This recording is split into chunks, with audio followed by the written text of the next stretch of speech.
Wembley is waiting. I am absolutely buzzing for the second leg clash against Arsenal. We allowed Arsenal to beat us 3-2 at Stamford Bridge in the first leg. And we've got it all to do in the second leg as we go to the Emirates tomorrow evening to try and turn around the 3-2 deficit, to try and get Chelsea to another final. It's not in the impossible at all. Now, this is a Chelsea team that has won 2 trophies, the Club World Cup and the Conference League in the last 18 months at Chelsea. And I honestly think Chelsea can go on to get a 3rd trophy if we play the right team, tactically set this team up tomorrow evening to take on Arsenal, who are in a bit of free fall, couple of injuries now, Saka, Merino. So we've got to take a lot from those things. Now, if you like this video, you like this channel, please make sure you smash the like button, subscribe to the channel, and leave your thoughts in the comment section below as well. Let's get straight into the video. Now, I think the biggest news to come out at the press conference and at the weekend as well, essentially, was the missing player, Estevao Willian, who has flew back to Brazil due to family matters. He's on compassionate leave as it stands at the moment. That was confirmed in a press conference earlier by Rosenior, so he won't be available by the looks of things tomorrow. The same for Felipe Jurgensen, again, another player that is due to come back. And we know that Jamie Gittins will miss this game due to injury. But we should not be afraid to go to the Emirates at all. The Emirates is somewhere that, yes, we can get a good performance from and a good result. And we know at the end of this as well, there is a date at Wembley waiting for us, a final, an opportunity to get some domestic silverware, Rosenior's first domestic silverware for Chelsea. And I'll be honest, after the performances and after West Ham, albeit just West Ham, the resilience to fight, thrown everything, the kitchen sink, everything at that game, I got a bit of trust in Rosenior, because as much as sometimes you got to throw them, you got to just rip up your paper. Just rip it up. Just throw it out the window. You forget tactics. Sometimes you just got to throw all your players out and just hope that they can do something for you. And that's what happened against West Ham, against a 2-0 down. We showed some fight and some grit, and we're in exactly the same situation. Let's remember, this tie is only at half-time, very similar to Saturday, where the players got booed off the pitch against West Ham. We're only at half-time in this fixture as well. And tomorrow, the second half kicks off, and we have to be ready for Arsenal. Now, Arsenal are going to be missing, as I said, Merino and Bukayo Saka, who are both injured for this fixture. But they do have Noni Madueke, who we know very well, who hasn't scored, I don't think, for Arsenal in a year, or hasn't scored a competitive goal for a year, even at his time at Chelsea. But they do have Gyökeres. They do have Declan Rice. They do have the best centre-back partnership, Saliba and Gabriel. Now, I think in that first leg, we were quite lucky in terms of the goals that we scored. Now, Garnacho played very well in that game, but he had a stinker against West Ham. So there's a lot of inconsistency still with our lineup. And even Rosenior today said that he doesn't have a best 11 at any club that he's managed, whether that's at Strasbourg or any team in the Championship, whether that's Derby County that he's managed in the previous times as well. He doesn't have a strongest 11. He has players that he relies on and expects to give him the 110%, whether that's off the bench or if they starting in the game. So I like that a little bit, but at the same time, you do need to have a core spine, especially when you're coming up against one of the best centre-back partnerships in the Premier League as well. And also, let's not forget, they're on the cusp of winning the Premier League. So their confidence is going to be high. Their confidence is going to be very, very high. I would like to think, had results gone our way the weekend just gone, and Arsenal and City had won and Villa had won, and Arsenal had a little less breathing space, and rather than the 6 points that they've got, that they would probably take their eye off this fixture a little bit. But they can't, because they've got 6 point gap now, and it's looking okay for them. But one thing I will say, now, Cole Palmer played a full 90 minutes on Saturday. And it shocked me, because when I got to like minute 70, I thought, right, yeah, this is the time to take him off. I know you can't, because of the type of fixture that we was in, the magnitude of the game, and everything else that was at stake against West Ham. But I did think at some point if we're going to start Cole Palmer 2 days later after that fixture at against West Ham, he needs to have a rest at some point, because we know that he's not fully fit. And with no Estevao as well, I did think Cole Palmer's got to come off in that game, and he never. So the question I want to ask you fans in the chat please let me know. Should Cole Palmer start against Arsenal in the League Cup semi-final? Does he have it in him to do back-to-back games when we know that he's potentially carrying a knock, an injury that needs surgery? Should Cole Palmer be starting tomorrow? And if he doesn't start, who's going to start in that number 10 role? Who's starting as the 10? Because it ain't going to be Estevao. And I'd be very surprised if it's back-to-back games for Cole Palmer. We are going to do a preferred lineup very shortly, so make sure you stay tuned for that part of the video. But look, I mean, Arsenal are currently in form. They're currently showing that they've won. They've only lost one game to Manchester United. They've beaten Leeds. They've beaten Kairat. They beat us in the League Cup semi-final first leg. They've lost to Manchester United and they beat Benfica. Whereas Chelsea, on the other hand, Chelsea come into this one, we're very similar, but I mean, look, we could be doing a lot better here. Obviously, we beat West Ham, we beat Napoli. We lost in the semi-final first leg to Arsenal. We beaten Crystal Palace. We've got to this point in the League Cup and we want to get to the final. I think anybody wants to get to a final. And I always say this, nobody cares about the League Cup when you're in round 3 or round 4.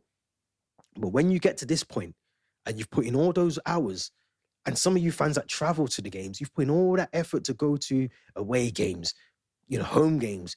You've had to watch your team probably play some really dross football. But when you get to that point where you're one step away from Wembley, you want to make sure that your team wins it. And I'll be honest, this is an Arsenal team that doesn't fear me. Yes, we know they've got set pieces in them. Yes, they score from corners and throw-ins. But look, that's what we've got defenders in the team for.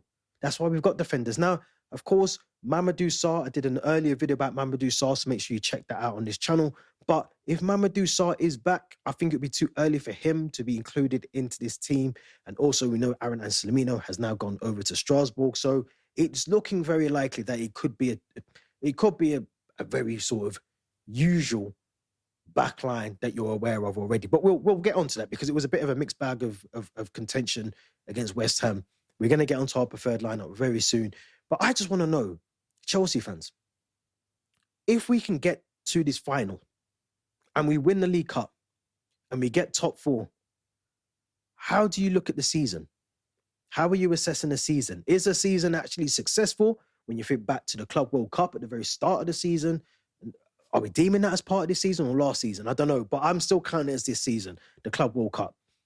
If we win the League Cup and we get top 4, let me know in the chat. Let me know in the comment section. What do you think? How would you rate that out of a 10 of a season? Is it a good season if we can win the League Cup? Because I actually think never turn your nose up at a domestic trophy. Never turn your nose up because domestic trophies are what we make. It makes your season. You go on to win this. You could go on and win the FA Cup. Next season we can build around that and hopefully go for the Premier League or something bigger like the Champions League. So I think for me personally, I wouldn't rate it a massive success, but it's definitely a stepping stone for what's been another turbulent season at Chelsea. And look, we know that we should be doing a lot better. We know that we should be in the conversation for the Premier League, the Champions League, but we're just not there. And we know why, because of the sporting directors and Blue Co. We know why we're not there. We know why. But let me know what you think in the chat. How has this season been if we win the League Cup and we secure top 4? I want to know out of 10 what you think below. Let's get straight into the preferred lineup and let's go with what I would go with in this game. Now, this is the lineup that I would actually go with. Now, I've gone with Robert Sanchez in goal. I've gone with Reece James as my right back, with Trevor Chalobah and Wesley Fofana as the 2 in our centre-back partnership roles here. I've also gone with Marc Cucurella, who will make up the back line. And this is going to be crucial because this back line is going to have to make sure at all times it's aware of Mudryk, it's aware of Trossard and Havertz, Gyökeres, whoever it is in these attacking areas for Arsenal. We're going to have to be aligned for the whole back line. There can be no mistakes. And one of the things we got to see against West Ham, which I just didn't fill me with joy, was so many changes, 7 changes in a game where you kind of just need to get through the game 3 points, and then you can start making your changes throughout the game. But to have to throw on 4 substitutions in quick succession tells you that you got things wrong. And Liam Rosenior's come out before and said, I've got things wrong tactically, but tomorrow he has to get it spot on from the very start, because Arsenal, regardless of the team that they put out, which I think will be a very strong lineup still, I think they'll go for as strong as they can.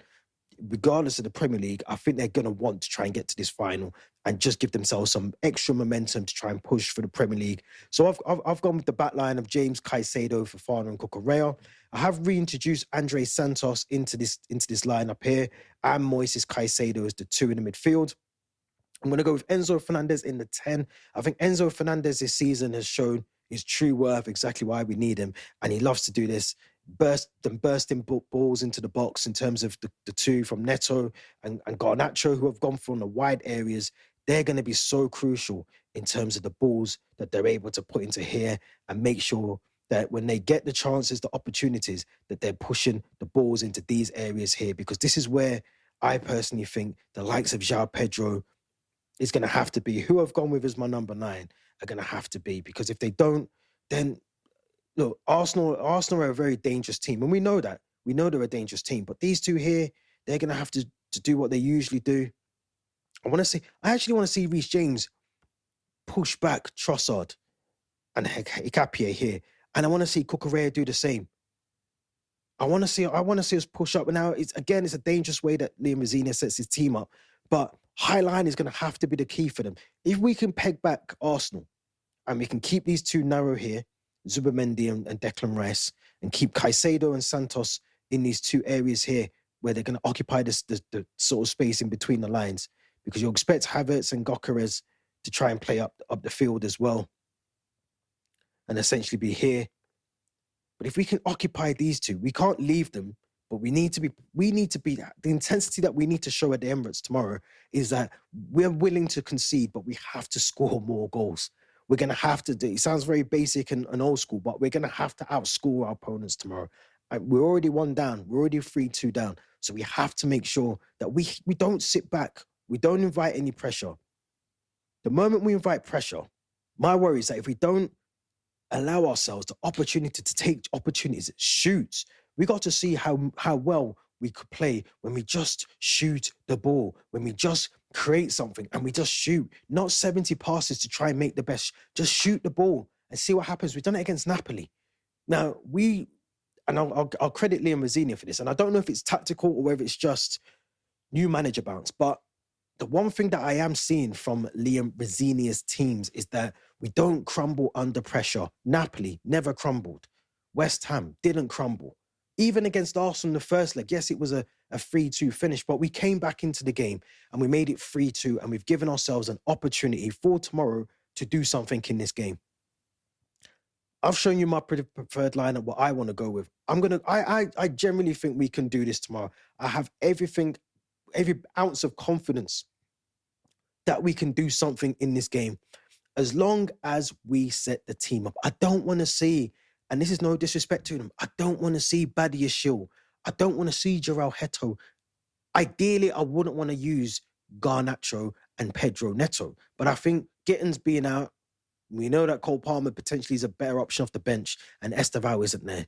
So, look, I mean, we need to talk about Mudryk in the next video. The next video tomorrow, we're going to be talking about Mikel and Mudryk, because I think, look, a lot of us said a lot of things about Mikel and Mudryk, but in all real seriousness, he's definitely an upgrade on Garnacho and Jamie Gittins. But we're going to talk about that tomorrow. But I want to know what you think in the comment section. Who do you want to see start tomorrow's semi-final second leg at the Emirates?